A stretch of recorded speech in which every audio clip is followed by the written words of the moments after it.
ఆంధ్రప్రదేశ్ మాజీ ముఖ్యమంత్రి వైఎస్ఆర్సీపీ అధినేత వైఎస్ జగన్ చుట్టూ ఎప్పుడూ ఒక కోటరీ ఉంటుందన్న విషయం తెలిసింది.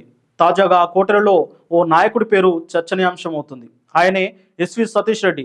జగన్ సన్నిహితుల్లో విజయసాయిరెడ్డి, సజ్జల రామకృష్ణారెడ్డి పేర్లు అధికంగా వినిపిస్తాయి. అయితే విజయసాయిరెడ్డి తన రాజ్యసభ పదవికి రాజీనామాతో పాటు పార్టీ కార్యక్రమాల నుంచి తప్పుకుంటున్నట్లు ప్రకటించిన సందర్భాల్లో కొన్ని కీలకమైన వ్యాఖ్యలు చేశారు.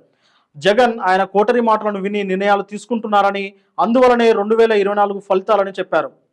నిజానికి వైఎస్ జగన్ చుట్టూ చాలా మంది రాజకీయ నాయకులు ఉంటారు. వారెవరూ పార్టీని బలోపేతం చేయడానికి ఉపయోగపడరని, ఇకనైనా తన సలహాదారులను, సన్నిహితులను మార్చకపోతే పార్టీ మరింత కష్టాల్లో పడుతుందని విశ్లేషకులు భావిస్తున్నారు. అందుకు తగ్గట్టుగానే జగన్ పావులు కదుపుతున్నారు.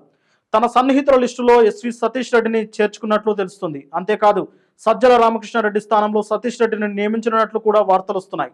సజ్జల రామకృష్ణారెడ్డి జగన్ సలహాదారుడిగా, అలాగే పార్టీ ప్రధాన కార్యదర్శిగా ఉన్నారు. ఇక సతీష్ రెడ్డి పులివెందులలో జగన్ కుటుంబానికి బలమైన ప్రత్యర్థిగా ఉండేవారు.